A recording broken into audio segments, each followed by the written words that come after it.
देखिए पूरा हिंदुस्तान है जो होली का त्योहार मना रहा है, लेकिन कुछ ऐसे घर भी हैं जो बेघर हुए हैं। उनके घर में बहुत बड़ी एक जो प्राकृतिक आपदा आई है, देर रात जो ओलावृष्टि हुई है, तेज आंधी हुई और बरसात हुई, उसकी बदौलत जो पूरा आशियाना उजड़ गया। मैं मेरे कैमरामैन से कहूंगा एक बार तस्वीरें दिखा। देखिए ये है वो मकान जहां पर एक करीब 80 वर्षीय बुजुर्ग महिला यहाँ पर रात्रि को लेटी हुई थी। उस वक्त आंधी आई थी, उसके बाद में वो पूरी तरीका से जख्मी हो जाती है। जो टीन इस जो छत के लिए यहाँ पर टीन का जो कार्य लिया जाता है, वो टीन उसके यहाँ पर गले पर पड़ी और वो बहुत ज्यादा जख्मी हुई है। उनको भरतपुर रेफर कर दिया गया है। काफी ज्यादा हालत है जो नाजुक बनी हुई है। कुछ गांव वाले मेरे साथ मौजूद हैं, मैं उनसे जानने की कोशिश करूंगा कि क्या कुछ परिस्थिति है और किस तरह जो पूरा जो घर है वो नष्ट हुआ है। क्या नाम है सर आपका? मेरा नाम राकेश है साहब। राकेश जी, क्या हुआ था पूरा? रात को बहुत तगड़ा मतलब ओलावृष्टि हुई है और यहाँ पे ज्यादा तूफान आया है और बहुत तगड़ी बरसात हुई है। इससे मतलब छप्पर पोस्ट मकान और टीन पोस्ट मकान सब क्षतिग्रस्त हो गए हैं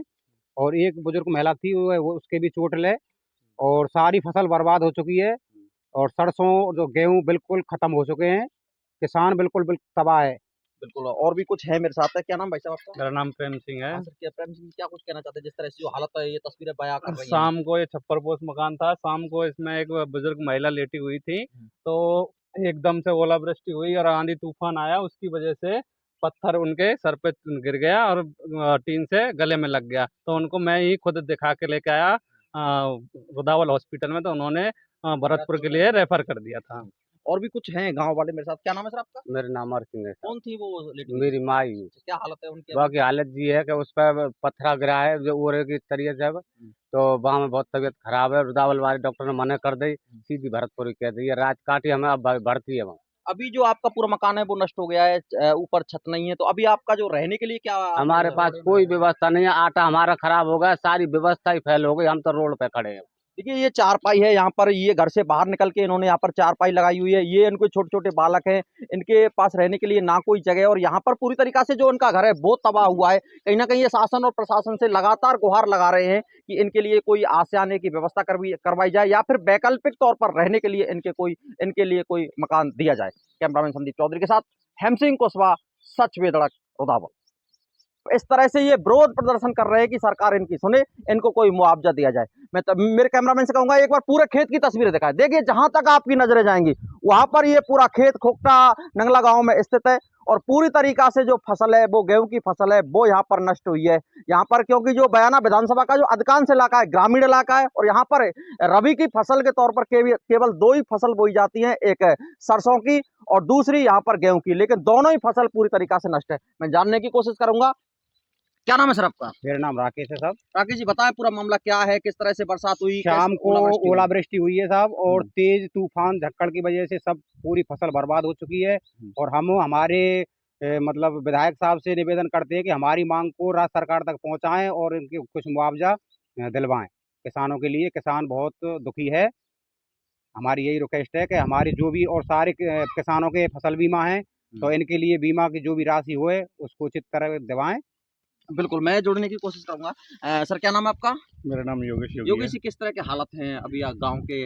मैंने एक तस्वीरें और दिखाई है आपके गांव से, वहां पर जो मकान है वो नष्ट हुआ है और अभी खेतों की स्थिति इस तरह की, क्या कुछ कहना चाहेंगे? खेतों की स्थिति तो आप देख ही रहे हो कि थोड़ा हालत ज़्यादा ही ख़राब हो गया है और इधर सब ये देखते हुए कुछ हमारे पेड़ वेड़ भी टूट गए हैं इधर। उसका तो कोई इतना ज़्यादा दिक्कत है नहीं, लेकिन सबसे बड़ा प्रॉब्लम है इसका जो अपनी ज़मीन है जिसमें जो रबी की पूरी फसल है, दोनों ही हमारी रबी की दोनों ही फसल ख़राब हो गई हैं।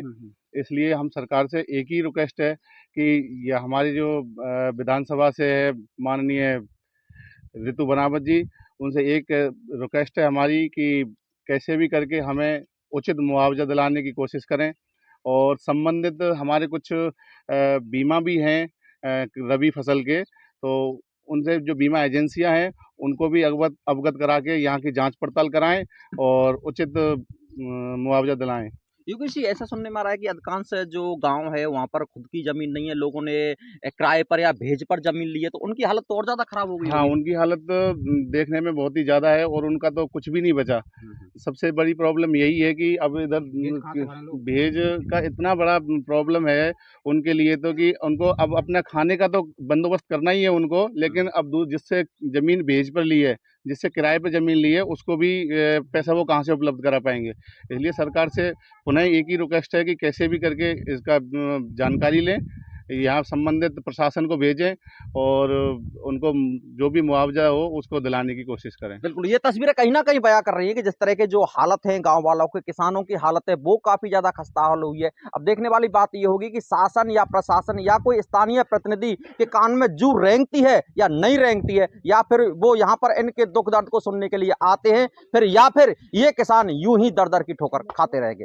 कैमरामैन संदीप चौधरी के साथ हेम सिंह कुशवाहा, सच बेधड़क, रुदावल।